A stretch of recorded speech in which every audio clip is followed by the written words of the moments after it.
We are all being lied to. If you live in Western Pennsylvania, you've seen the ads on TV, gotten the propaganda in the mail, heard about it around the water cooler or the coffee pot at work. UPMC and Highmark continue to battle. Hello, my name is Paul Wise, and I'd like to speak to you today about the Highmark UPMC crisis that's about to envelop us. While I do work for one of these companies, I'm not trying to impose my opinions, I'm just stating facts. Fact: UPMC is the biggest healthcare provider in Western Pennsylvania. If you don't believe this, look around the downtown area and you'll see all the hospitals. Fact: Highmark is the biggest provider of healthcare insurance in this region. Fact: both companies are nonprofit. Fact: Highmark is new to the game of direct healthcare, buying a few hospitals last year and developing the West Penn Allegheny Healthcare Network. Highmark has said in a state filing with the State House of Representatives that it needs to shift 41,000 inpatient admissions from UPMC hospitals to its own Allegheny Health Network.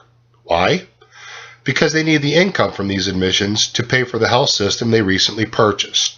In response, UPMC said if they would lose 41,000 admissions, they would be forced to close hospitals, costing an already economically depressed area almost 11,000 jobs, plus the loss of the facilities themselves.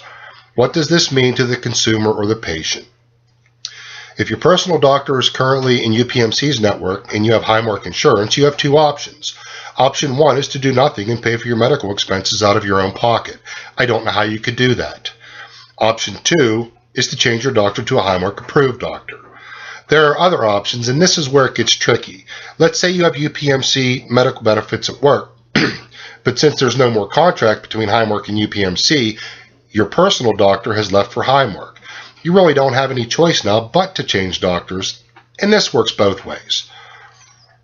If a person does decide to change doctors, they will have to have their medical records transferred. With a large amount of medical records being transferred as the contract ends, it's expected that some will be lost or the receiving physician will misinterpret something. The expected result is a significant number of unfavorable health outcomes, including some fatalities that would not have occurred otherwise. This is just wrong. No single life is worth the battle between healthcare organizations. Obviously, it's the patient who's caught in the middle and will be hurt by this he said, she said stuff. The patient who will be hurt the most are the ones who have serious chronic health conditions or are in the process of being treated for an acute illness.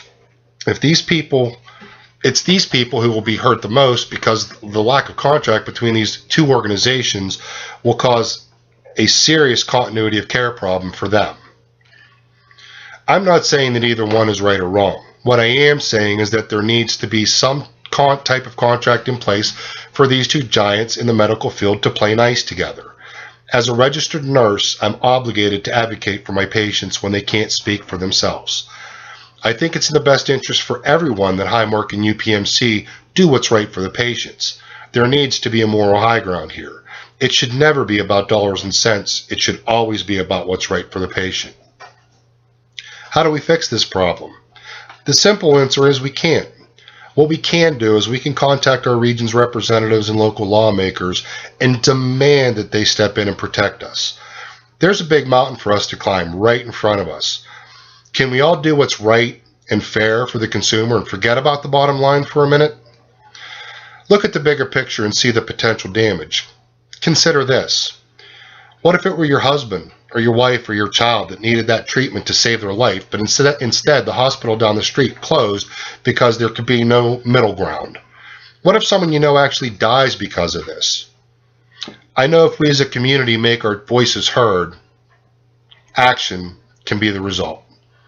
I look forward to any questions or comments. Thank you.